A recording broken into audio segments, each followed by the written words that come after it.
이제 하나님께서 우리에게 주는 말씀을 찾아서 눈으로 보시고 입으로 함께 봉독하시고 또 귀로 말씀의 은혜를 나누는 시간 이어집니다.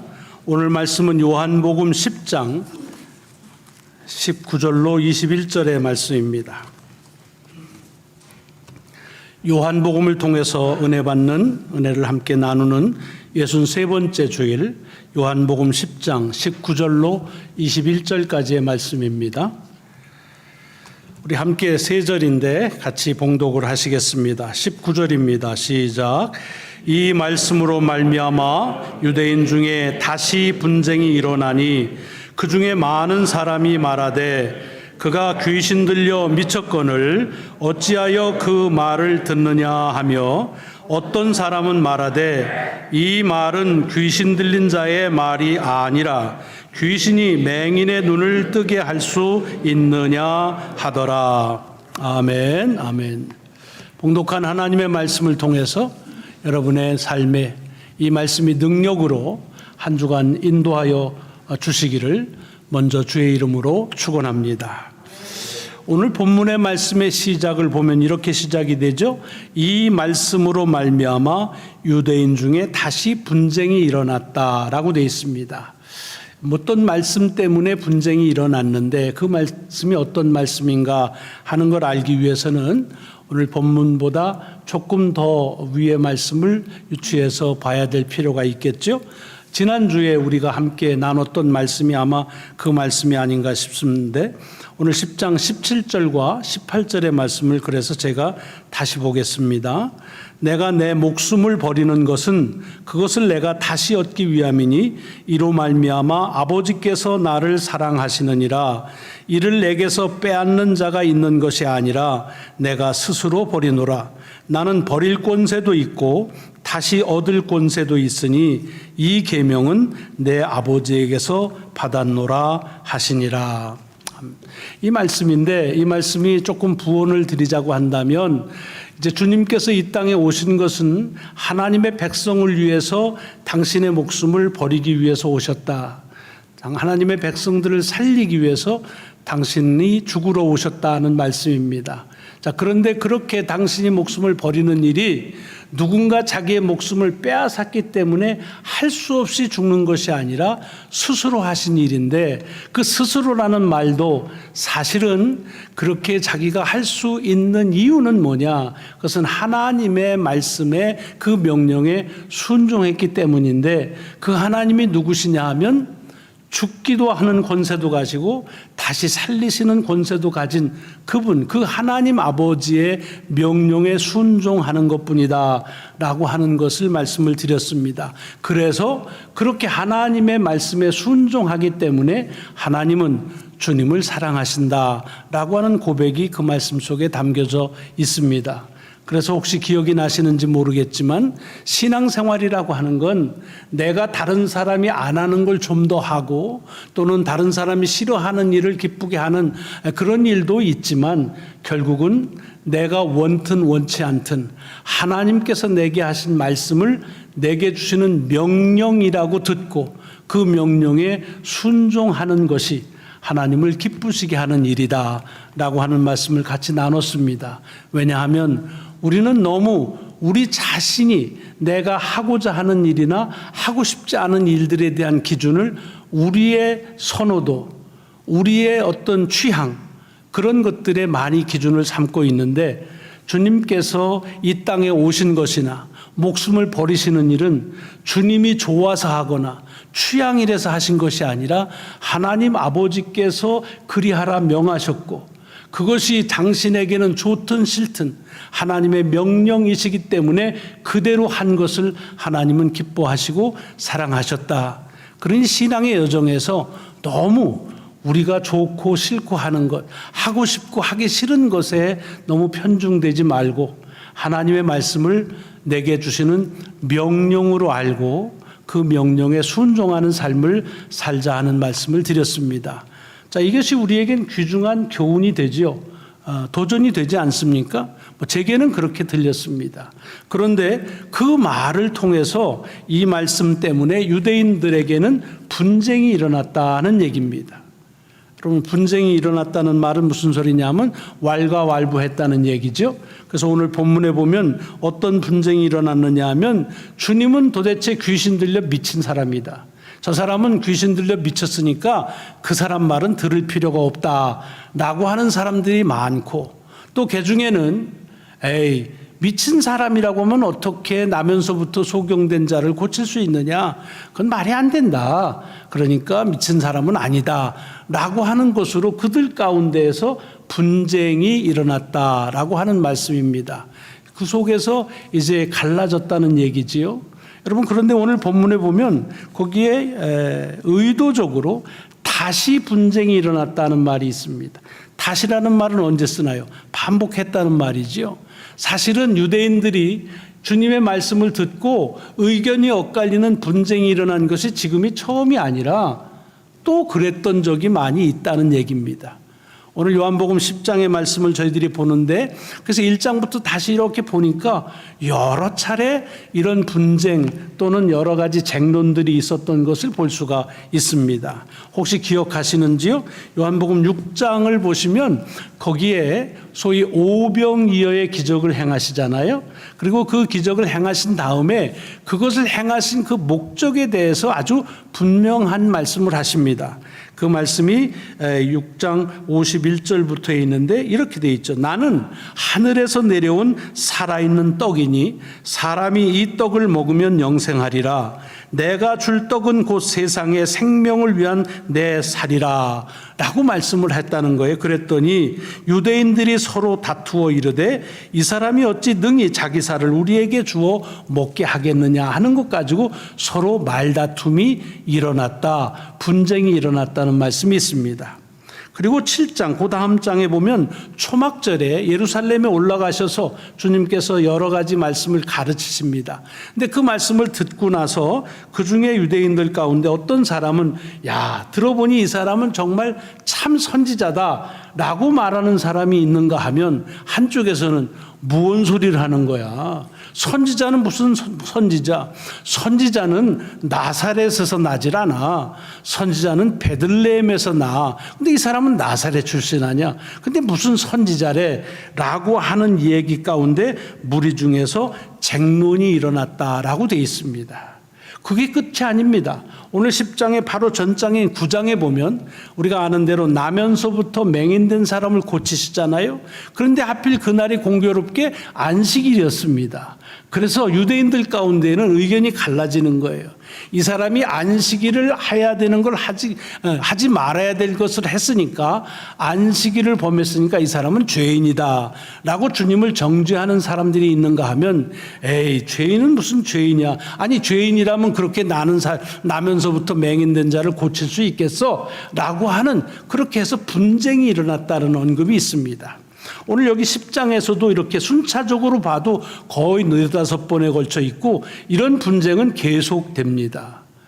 그러니까 여러분들이 복음서를 읽으면 이 유대인들에 대해서 저도 그렇지만 인상이 좋질 않잖아요.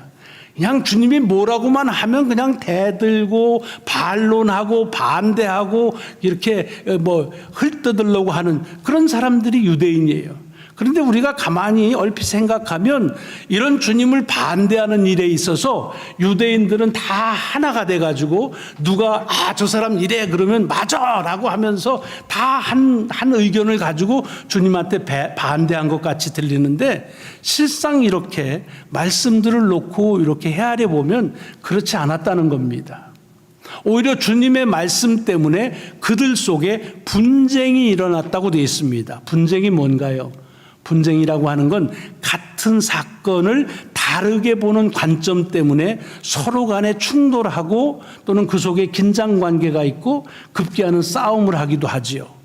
여러분, 분쟁 지역이라는 것을 나라에서도 많이 씁니다. 그 분쟁은 같은 나라에서 일어나는 일을 분쟁이라고 말합니다. 그러니까 같은 나라인데 다른 그런 생각 때문에, 나라에 대한 생각 때문에 이렇게 그 일들로 인해서 일어나는 여러 가지 갈등들, 싸움들을 분쟁이라고 말합니다.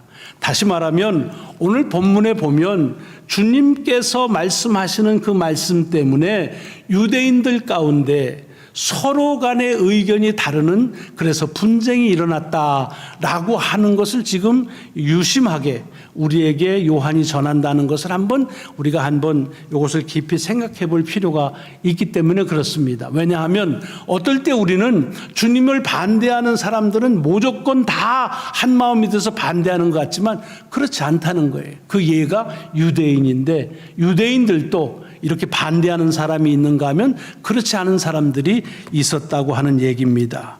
왜 그러느냐? 여러분들 왜 분쟁이 이렇게 일어나느냐 하는 것에 대해서 언급을 할 필요가 있는데 사실은 분쟁이 이렇게 일어나는 주님의 말씀에 대해서 분쟁이 일어나는 것에 대해서 그냥 유대인들이 좀 성격이 까다롭고 괴팍하고 그래서 그들 속에서만 일어나는 것은 아니라는 것을 주님께서 하신 말씀을 보면 알 수가 있습니다.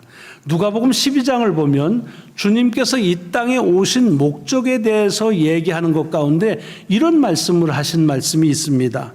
누가복음 12장 51절부터의 말씀에 보면 이렇게 되어 있습니다. 내가 세상에 화평을 주러 온 줄로 아느냐.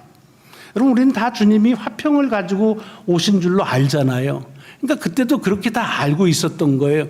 근데 주님께서 허를 찌르십니다. 내가 세상에 화평을 주려고 온 줄로 아느냐? 내가 너희에게 이르노니 아니다. 그렇게 말씀하시면서 도리어 분쟁하게 하려 함이니라. 굉장히 낯선 말씀을 하시는 거예요. 이 세상이 다 갈라졌는데 그 갈라진 마음을 하나가 되게 하기 위해서 오셨다고 생각하는데 아니라는 거예요. 그러면서 오히려 하나가 된다고 생각하는 것에서 분쟁을 일으키기 위해서 오셨다. 이런 말씀을 합니다. 그러면서 예를 한 가정을 들어서 얘기합니다. 내가 너희에게 얘기하노니 이후부터 한 집에 5사람이 있다고 하면 그 5사람이 분쟁을 하는데 셋이 둘과 둘이 셋과 하리니 아버지와 아들과 아들이 아버지와 어머니가 딸과 딸이 어머니와 시어머니가 며느리와 며느리가 시어머니와 분쟁하리라.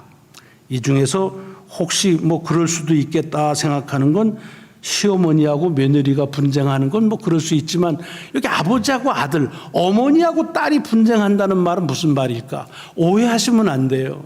주님이 이 땅에 오신 것은 화목하게 그저 식구들이 잘 지내는데 그 속에 염장 지르려고 불을 지르려고 가정을 파탄하기 위해서 오셨다. 그 말씀이 아닙니다.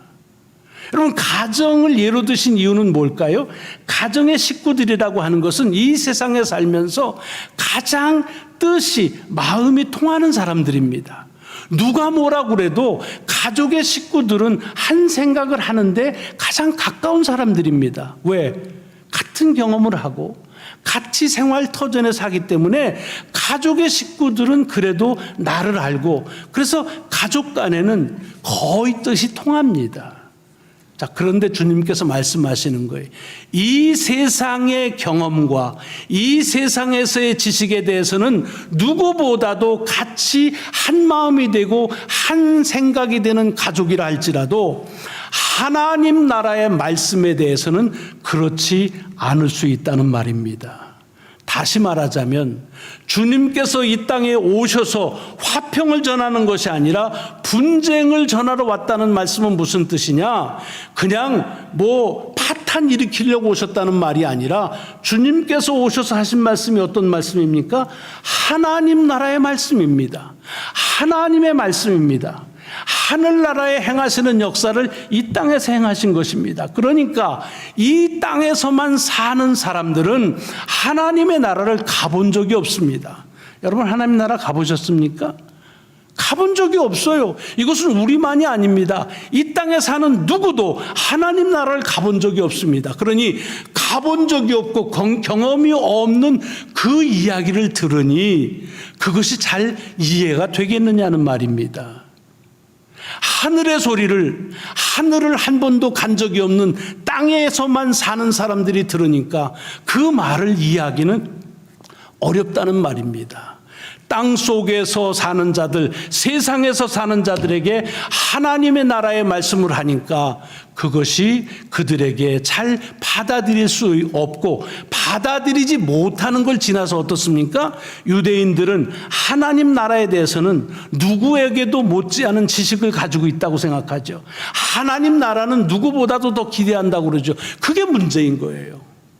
한 번도 가본 적이 없는데, 그런데 그 하나님의 나라에 대해서 한 번도 가본 적이 없는 사람들이 얘기해 주는 걸 듣고 그것이 하나님의 나라인 것처럼 생각을 한다는 얘기입니다.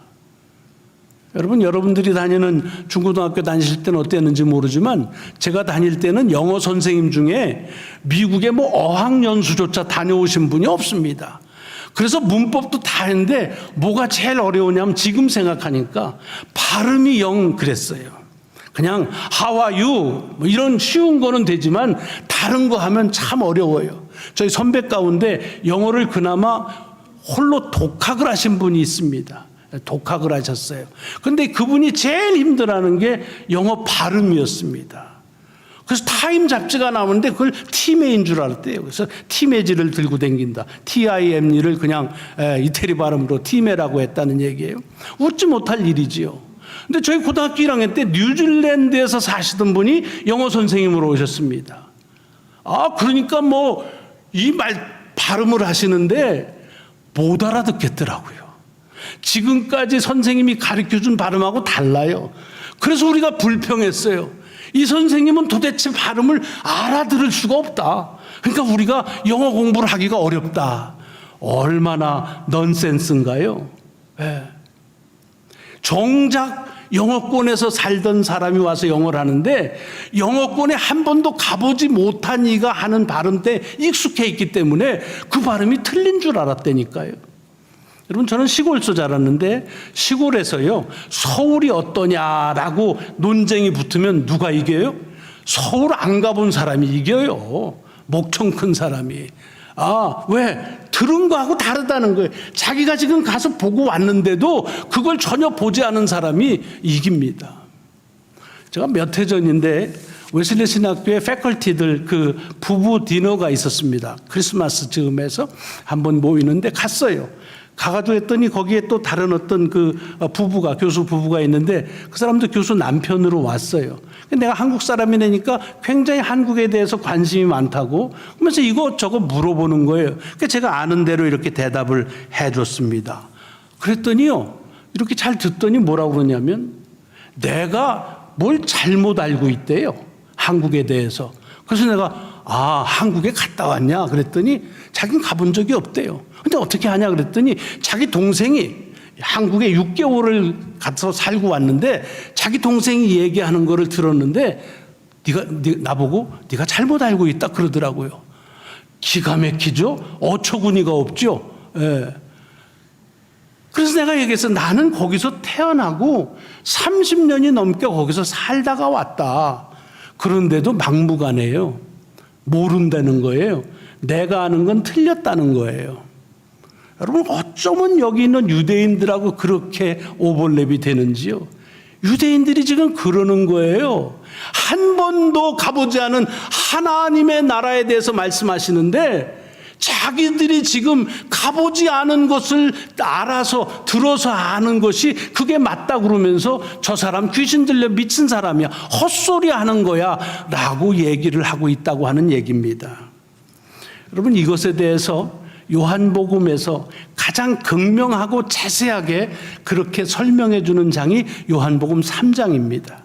요한복음 3장, 특별히 니고데모와 주님이 나누신 대화는 복음을 이해하는 데 있어서 굉장히 중요한 우리에게 기틀을 줍니다. 왜냐하면 여러분, 우리는 니고데모와의 대화를 얘기하면 늘상 뭐가 떠올라요?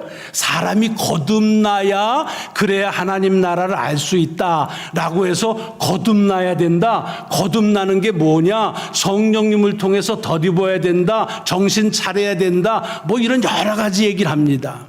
그런데 정말로 요한계시록을 차분하게 잘 읽으면 주님께서 니고데모에게 하시길 원하시는 말씀의 주된 주제는 거기에 있지 않습니다. 자, 니고데모가 어느 날 밤에 찾아왔습니다. 그래서 얘기하는 거예요. 내가 볼 때 당신은 하나님의 사람입니다. 하나님의 사람이 아니고서는 이런 표적을 행할 수가 없습니다. 무슨 얘기예요?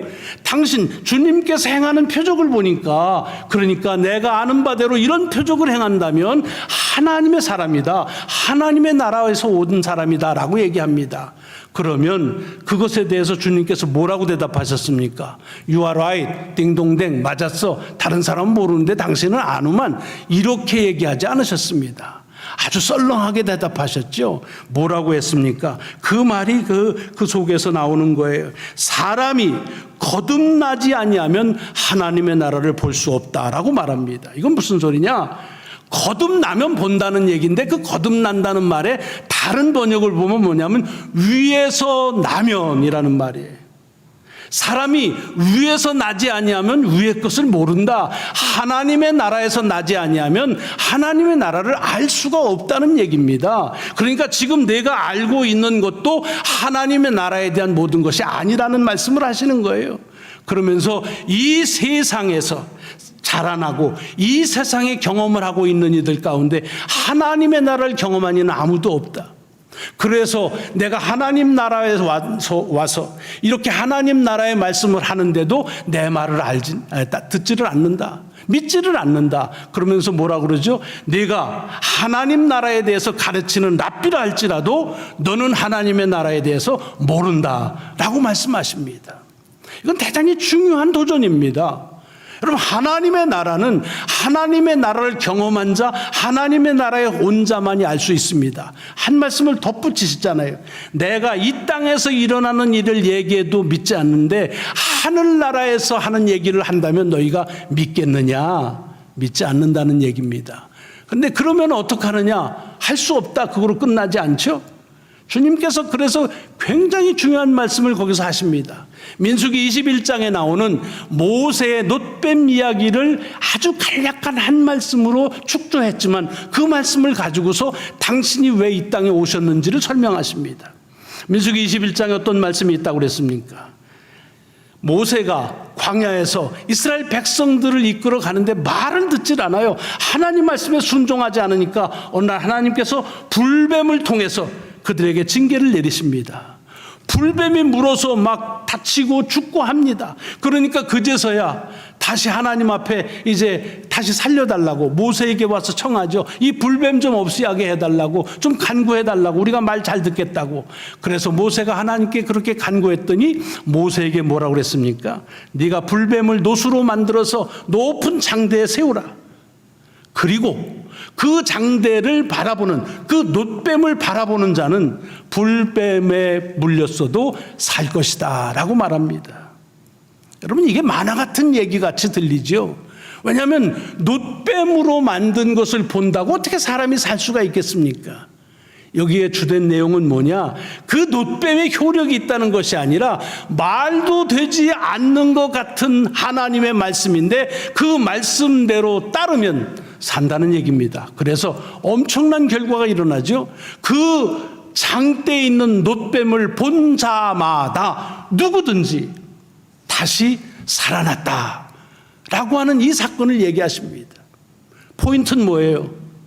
하나님의 역사는 알 수가 없는데 하나님이 하라는 대로 그 말씀에 순종하는 자는 하나님의 기적의 역사를 경험한다는 얘기입니다. 그러면서 주님께서 덧붙여 말씀하십니다. 모세가 광야에서 뱀을 든 것 같이 인자도 들려야 하리니 이는, 그 이유는 믿는 자마다 영생을 얻게 하려 함이라. 이것을 가지고 오늘 우리가 매 주일마다 용서의 확증 때 하시는 것처럼 하나님의 세상을 이처럼 사랑했다는, 이처럼이라는 말이 바로 이 민수기에 나오는 하나님의 말씀에 순종하는 자는 살려주는 그와 같은 그 사랑, 예수를 믿으면 영생한다는 그 사랑으로 우리를 영생케 하신다는 그와 같은 하나님의 사랑에 대한 고백을 지금도 하고 있는 것입니다. 여러분, 주께서 행하신 것은 여러 차례 말씀하셨죠. 내가 이곳에서 행하는 것은 나 스스로 행하는 것이 아니라 하늘 아버지께서 행하시길 원하시는 것이다. 심지어 어떤 말씀도 하셨습니까? 나를 믿지 못하면 나를 통해서 일어나는 하나님의 역사를 보고 믿으라 라고 얘기하셨습니다. 그런데도 안 믿는 거예요. 내가 알고 있는 하나님의 나라, 내가 알고 있는 메시아와는 다르다고 하는, 메시아를 한 번도 본 적도 없고 하나님의 나라를 한 번도 가본 적도 없는 사람들이 스스로 그것이 메시아다, 그것이 하나님의 나라다 라고 얘기하는 것을 가지고 판단하기 때문에. 왜 분쟁이 일어났다고요? 분쟁은 하나님의 말씀을 이해하려고, 자기 생각대로 이해하려고 할 때 분쟁이 일어났다는 말입니다. 무슨 얘기냐? 하나님의 역사와 하나님의 말씀은 이해의 대상이 아니라는 겁니다. 노뱀을 바라보면 다시 살 것이라는 것은 이해의 대상이 아니라 믿음의 대상입니다. 마찬가지로 하나님께서 예수 그리스도를 통해서 저를 믿는 자마다 영생케 하신다는 것은 이해의 대상이 아닙니다. 그것은 믿음의 대상이라고 하는 것입니다. 유대인들이 주님의 말씀을 듣고 분쟁이 일어난 것은 그들이 주님의 말씀을 이해하려고 했기 때문입니다. 그리고 그와 같은 오류는 지금도 우리 가운데서 계속적으로 일어나고 있습니다. 여러분, 성경을 읽다가 말씀이 잘 이해가 안 돼요. 당연하지요. 어떻게 이해가 됩니까? 어떻게 그 뜻을 다 헤아려 알 수 있습니까? 목사님은 다 아시잖아요. 천만의 말씀 어떻게 알 수가 있어요? 오늘 제가 칼럼을 하나 인용해 드렸고, 또 이제 우리가 결단의 찬송으로 부를 찬송도 마찬가지지만, 여러분, 이 땅에서 일어나고 있는 하나님의 역사는요, 우리의 이해의 범주를 넘어서는 신비로운 역사입니다. 어제도 임 장로님하고 같이 말씀을 나누면서 생명은요, 정말 하나님의 신비로운 역사라는 것입니다. 우리가 살겠다고 해서 사는 것도 아니요, 그리고 버리겠다고 해서 버려지는 것도 아닙니다. 신비로운 역사는 생명만 있는 것이 아닙니다. 우리의 일상적인 모든 것이 하나님의 신비로운 역사입니다. 하나님의 말씀도 우리가 다 이해할 수 있는 말씀이 아닙니다. 그저 우리가 신비로운 마음을 가지고 믿을 수 있는, 또 믿어야 되는 말씀입니다. 이것을 잘 표현한 책이 성경에 한 권 있는데 전도서입니다. 여러분, 전도서를 매우 오해하시는데 전도서는 염세주의에 대한 말씀이 아닙니다. 전도서 기자는 이렇게 얘기합니다. 나는 평생토록 하나님의 뜻이 무엇인지를 알고자 했다. 그래서 내가 하나님의 뜻을 알 수 있는 거다고 생각하는 건 다 해봤다. 뭐든지 다 해봤다. 그런데 결론은 뭐예요? 나는 하나님의 뜻을 알 수가 없다. 더 정확히 말하면 하나님의 뜻은 내가 알기에는 너무나 크다. 내가 알기에는 너무나 깊고 너무나 넓다. 그러므로 나는 이제 하나님이 뜻을 아는 그것을 더하지 아니하고 하나님께서 내게 주시는 하루하루의 삶을 그저 기쁨으로 살아갈 뿐이다 라고 말하면서 그 전도서의 맨 마지막 고백을 이렇게 합니다. 하나님을 경외하고 그의 명령들을 지킬지어다. 이것이 모든 사람의 본분이니라. 여러분, 신앙은요, 바로 이렇게 우리가 이해할 수 없는 신비로운 하나님의 말씀을 믿는 것입니다. 우리도 하나님의 나라를 가본 적이 없어서 그 나라에 대해서 왈가왈부할 수 있는 능력이 우리에겐 없습니다. 그러므로 하나님의 나라에서 이렇다 저렇다 얘기하는데 귀 기울이지 마십시오. 그것은 하나님께서 예수 그리스도를 통해서 우리에게 말씀하신 그것 이상도 이하도 아닐 것입니다. 더 나아가서 우리가 살아가는 삶은 바로 그런 이해할 수 없는 하나님의 신비로운 역사가 이어지는 것이라는 겁니다. 이번 한 주간도 하나님의 알 수 없는 신비로운 역사 속에서 여러분의 삶이 이어지시기를 주의 이름으로 축원합니다. 결단하는